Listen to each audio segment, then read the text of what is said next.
Well, good morning. I am meeting today with David Castillo. He's the head football coach at Bellevue Christian High School, and he and I don't know each other well.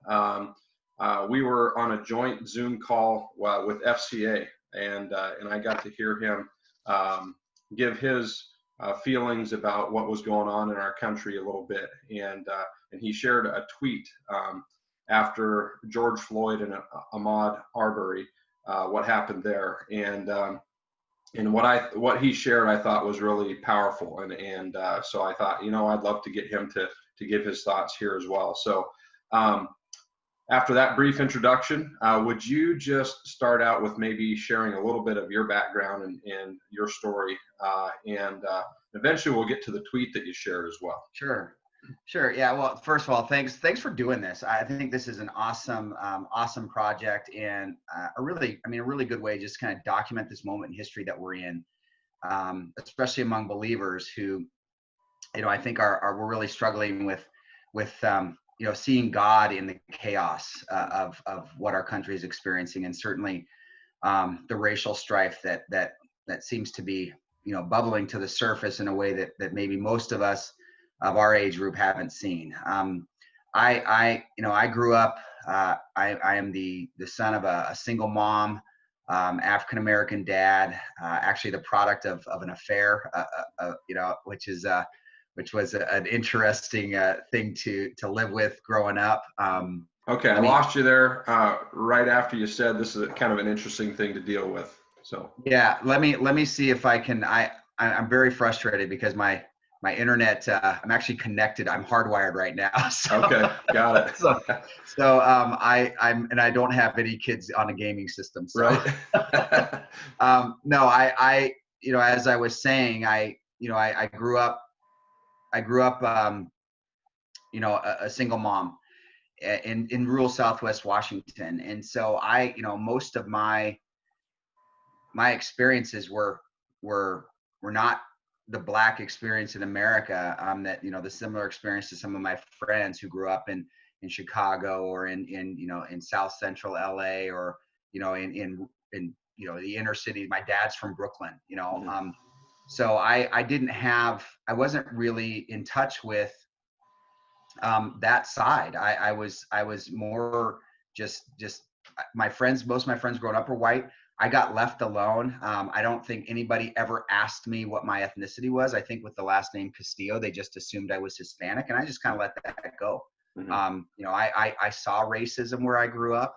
I experienced it myself, in subtle ways in school, but in much bigger ways when we were on the road, say playing basketball in some of these smaller communities in Washington, in the 80s. Unfortunately, that reared its head, and I was ill-equipped to deal with it. I was pretty sheltered life. I mean, this as a coach, that when you're playing football or you're a decent athlete in a small town, you get pretty much left alone. And I think actually that's a bad thing now thinking about it growing up.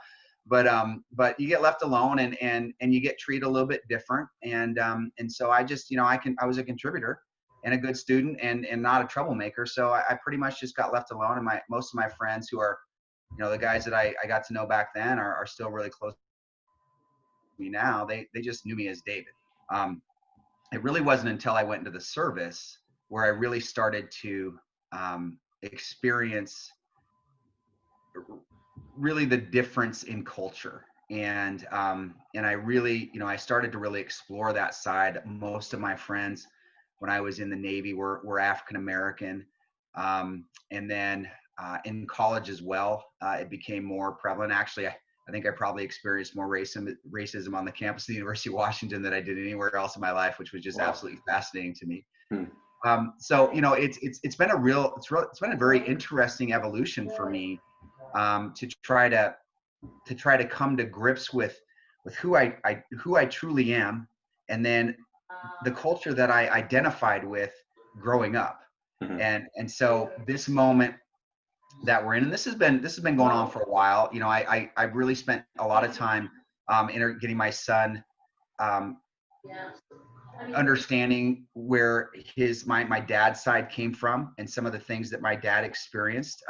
We are we are descendants of slaves. We traced it back to the early 1800s, and my son, who looks like his mom. My wife is blonde hair, blue eyed.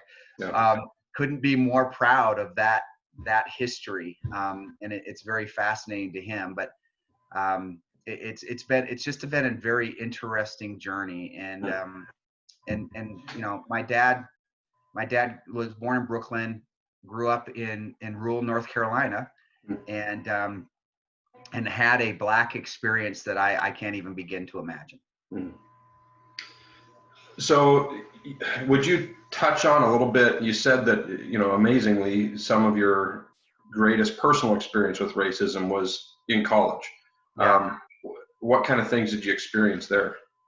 Yeah, well, so I was always, I'm a pretty conservative guy, both in my, just how I carry myself, and in my views of the world. And so I was active in some of the more, I would say conservative campus movements, conservative campus politics. And I wasn't an activist by any stretch, but there was people who had a hard time coming to grips with that. So I experienced things like being called a coconut, brown on the outside, white on the inside, and an Uncle Tom, and how could you? I actually had somebody call me a sellout, because of a particular point of view I expressed. And this was a young white girl, and I'm like looking at her, just and I didn't have a lot of anger toward those kinds of things. I just kind of rolled with it. One of the things I experienced as a conservative on campus, and I started out as a physics major and ended up a political science major, was I had to get really good at defending my point of view. And so when the conversations devolved into ugliness, I just kind of rolled with it, because at that point I was like, okay, I've pretty much gotten to a point where they don't have an argument, so they've decided to kind of attack me, at what they think is the core of who I am.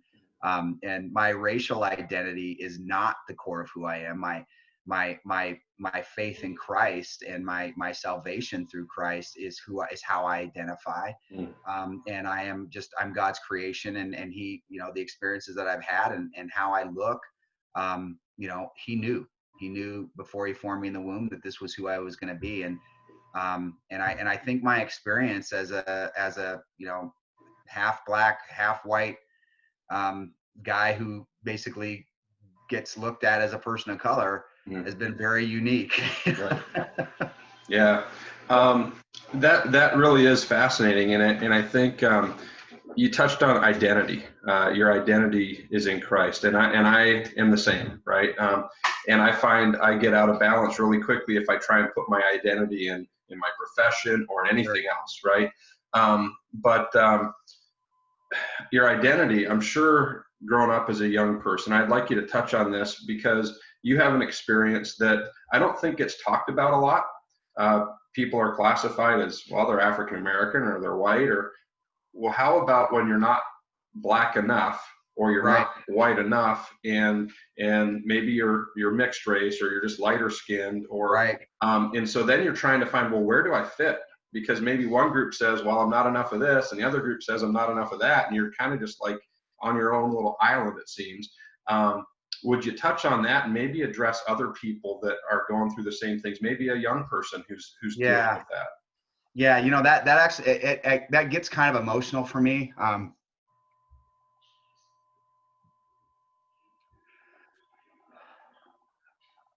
Because it was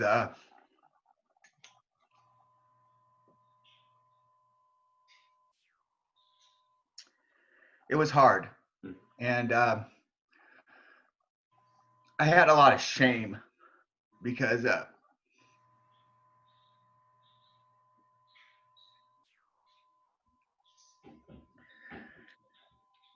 I felt like I was hiding who I was, and I didn't feel like I could be honest about who I was, and I felt that way because, especially as a young guy, I didn't want to deal with it. I didn't want to deal with being called the N-word, which happened. I mean, it happened, playing basketball, and I didn't want to deal with just the questions, and so yeah, it was difficult, and it wasn't. I actually read a book, and I can't remember the name of the book, and I wish I could, especially to pass on to others, that where this young man was on this journey to find his dad, and he had a white mother and a black father, and at the end of the book he discovered that his dad had passed away. But it was a very interesting. It really spoke to me because this guy was really trying to find out who he was, and that's really what I went through.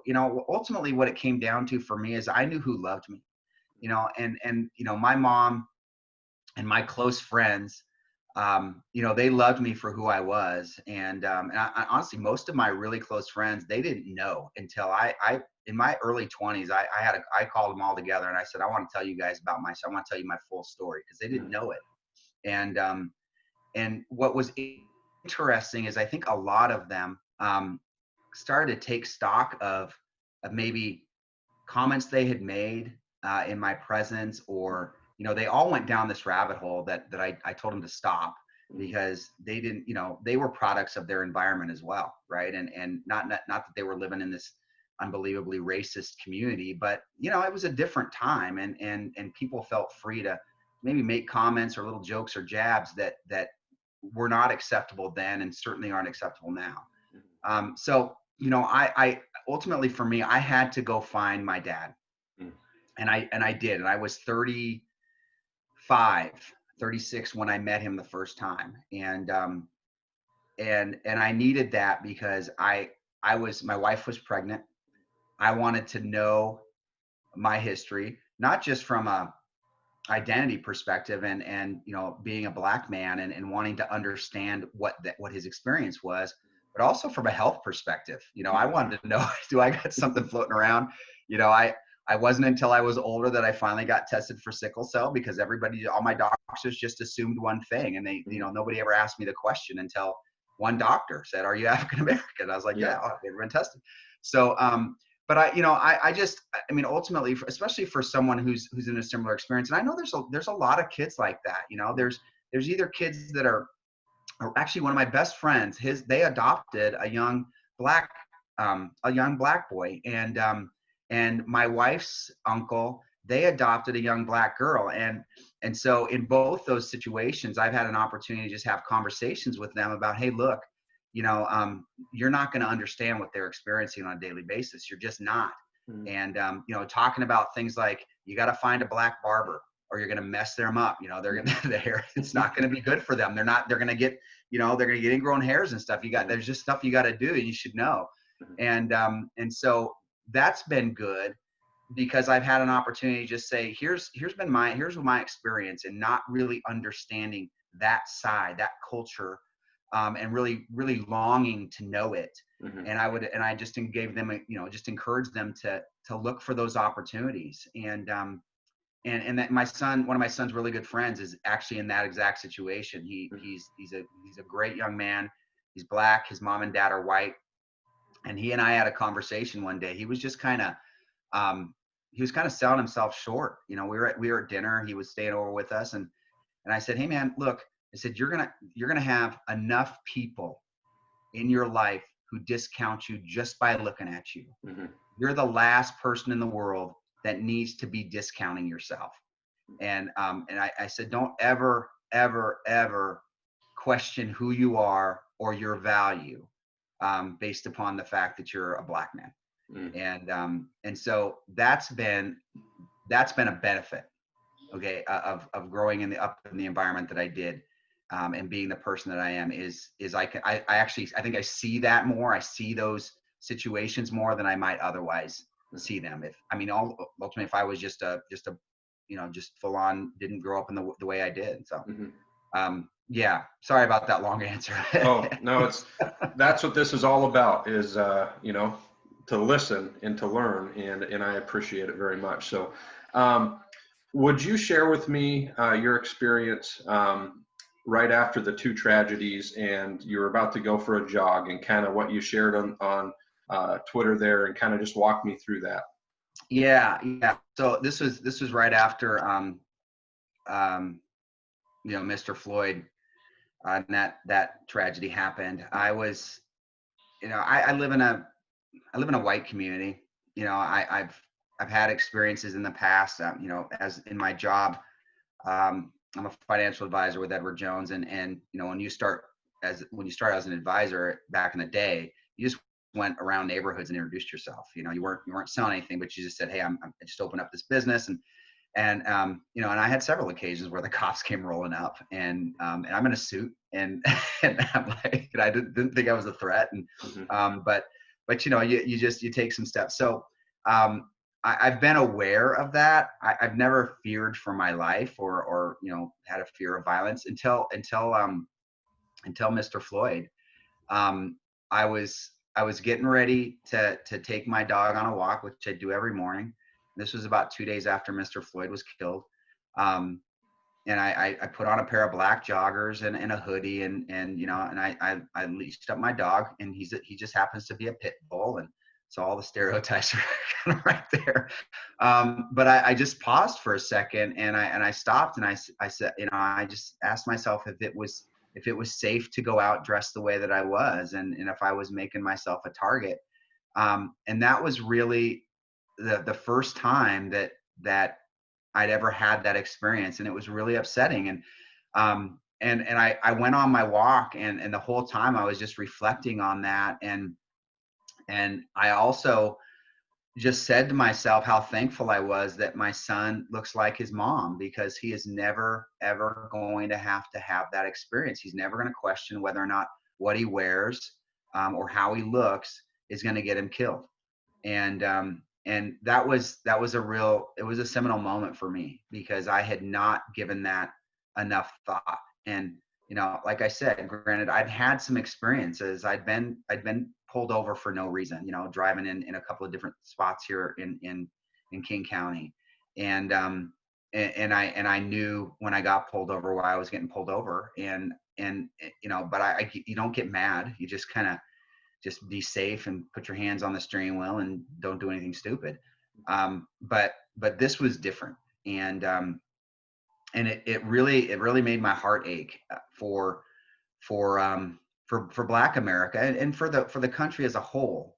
But I realized, that there are conversations going on around the country in Black families where Black moms and dads are telling Black boys how to behave, how to act in public, how not to be seen as a threat. And that is devastatingly horrible, because I know that the community is doing that because we want to keep particularly our boys safe. But it is also, I think, damaging to those young men, because your innocence is gone as soon as those conversations take place. And it's unfortunate that they have to, but they do. And I don't begrudge those conversations one bit. They have to happen. I saw, I think Ray Roberts was, who played for the Seahawks, put something out there, or he was on I think KJR or Cairo, telling a story about how he's always worried about his son, who's a big 6'5", 6'6" Black man who's a teenager, right? And he's always, he said he's always worried about his son. If his son just does something that might be seen as aggressive, that it could get him killed, and that is horrifically sad. And so that was really where I was. I just, I got thinking about that, and I think it, not only was it sad, and it really got me on my knees, and really just, praying for this country and for peace in our land, but it really gave me an appreciation for what some of these families are going through in a way maybe I hadn't given enough thought to before. So since you've been giving so much thought to what's been going on, it's hit you at an emotional level like it never has before recently. What are some ideas that you have thought of that you would like to see enacted, whether it's through legislation or just local communities, or what would you like to see be done? Yeah, that's a great question. And to be honest with you, I'm not sure. My wife asked me that, and she asked me, how are we going to change this? And um, I'm not sure it can. I think we can certainly educate and elevate the conversation, and and and be aware, right? And I think there's a level of awareness now, and I'm seeing this among my friends, especially my white friends. There's a level of awareness now that I don't think was apparent before, was present before, and that's a good thing. Um, but I honestly, I think stuff like this, okay, these conversations are incredibly important. I know that there are others like Derek Sparks, who's a coach at PLU, is really facilitating some conversations among coaches about racial injustice and just how we deal with race as coaches and in the locker room, which, by the way, I think is the best place to be as far as just not having to worry about racial strife. The locker room's a locker room, and it's a safe place for, I think, people of all colors and creeds. But I honestly, I think we need, I think this country needs God, and that's easy to say, but it's true. I am, you know, Dr. King was a minister. He was a believer. He was a Christ follower, and it was one of the things that really led his movement and led him to be a nonviolent activist. And I know that was hard for a lot of people at the time, my dad included, who wanted to be, wanted to go wanted to go break things. But my hope is that these conversations continue. I don't know if legislation is going to do it, because legislation doesn't change hearts and minds. All right. I think that there's a lot of good going on right now as far as in corporate America, recognizing that there's a real lack of diversity, especially among leadership. I think my firm actually does a really good job of that, and has been at the forefront in our industry of recognizing the need to bring in people of color into our industry. And I think I'm glad that seems to be spreading across the four. I also am hopeful that the coaching community in particular will recognize the need to diversify, big time. We're so much better about it now than we were back in the day. But as you start climbing the ranks, I think high school football does it better than anybody. I think high school football does such a good job of having coaches that look like their communities, that are there on merit because they're great coaches. But also, are coaching in communities where they can really impact kids because they've had a shared experience. I think high school's led the way for a long time in that regard. And my hope is that college and the professional sports do the same and really start to because I'm not gonna lie to you. I think some of these decisions that are made with regard to coaches, especially at big time college football and the pros, has racial undertones to it. Right. When you've got a sport that is predominantly black, if you have an overwhelming underrepresentation of black coaches, there's a problem. And I think the NFL recognized that with the Rooney Rule, but there's got to be more done, I think, to identify and mentor and foster these black coaches in particular, and bringing them through the ranks and giving them a real opportunity based on merit, but not just having not just interviewing someone so you can check a box, but truly being interested in what they're going to bring to your program. And I love Jimmy Lake at Washington. He's a great example of working your tail off, and becoming a head coach, and just happens to be a black head coach. But he's a great example of, I think, what we could see in college football, and I'm hopeful that maybe this awareness will lead to more of that. Awesome, thank you. Is there a mentor in your life that you have leaned on that's kind of helped you along the way? Yeah, I've had several. As a young man, I had a gentleman by the name of Dan Swecker, who was a state senator who came alongside me at a time in my life where I just needed to be around a good man. In the Navy, my commanding officer, Turk Shechem, is just a phenomenal human being. He actually moved up here. He lives up here, I think, in Coopville now. But just a wonderful guy. And then now, at this time in my life, I've got a couple of guys that I lean on quite a bit. There's an assistant coach down at North Thurston High School, Calvin Hicks. He and I, he's my friend from South Central. He and I have become good friends, and he's someone that I know I can go to, really, especially talking about these kind of issues. He's got a really cool perspective, and he calms my soul when we talk. And I think he tells me, don't be angry, just so. And then, I've got, there's been a lot of really good men in my life, and I had some great coaches growing up too. Ron Brown down in Centralia was my basketball coach. He's a legend. Just an unbelievably just humble and wonderful man who was a different kind of coach back then. He wasn't trying to chew your butt every day. He wanted to get to know you as a human being as well, not just a basketball player. So yeah, I've had some good ones.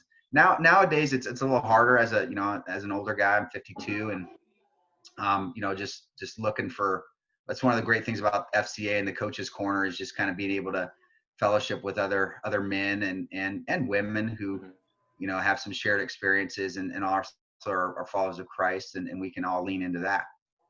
Awesome. Well, let me get one more question for you, and then if there's anything else that you want to touch on, what gives you the greatest hope as we move forward? Yeah, well, this is going to sound, I hope it doesn't sound trite, but my greatest hope is that we've got a God who created us and loves us. And I tell my kids this, we're doing these Zoom practices and workouts and Zoom conversations. And there's you're a 15, 16-year-old boy. There's a lot of uncertainty right now, and some of them have trouble dealing with it. But, I just lean into the fact that we've got a God who knows us, loves us, and wants what's best for us. And he's present in this moment. He's present, and this is not a surprise to him. And so that's really it. My prayer life is better. My time in the Bible is better. And that's a good that's come out of COVID, and that's come out of this racial strife that's been occurring. And so that gives me the best hope. That and how I see these younger kids interact with each other. I mean, honestly, I don't, and maybe it's because we're in the Northwest, but my son, and I mean this, he, two of his closest friends are black kids, and they're just kids to him. Yeah. Right. That he doesn't, it's not a big deal. It's not because I'm his dad. It's just because he's grown up in an environment where he's just, it is what they are who they are. They're people. And I don't, I've never been this person who subscribed to, I don't see color, because I think the color is beautiful, and God created it. These, and the various shades of humanity, and this awesome collage that we have, is really a testament to God's creativity and who he is. And so that the young people and the fact that God is present in all this gives me great hope that we'll get beyond this, and we're going to be a better society for having had this awareness raised. Awesome. Well, you were designed with a purpose, and designed just as you are, and for such a time as this. And I'm excited to see the ways that God has used and will continue to use you. And I just want to thank you so much for coming on and sharing with us. If there's any last comments on something that you want to touch in, I'll let you close us out. Yeah, I want to thank you again for doing this. I look forward to getting a cup of coffee with you. We're not far from each other, so we should make that happen.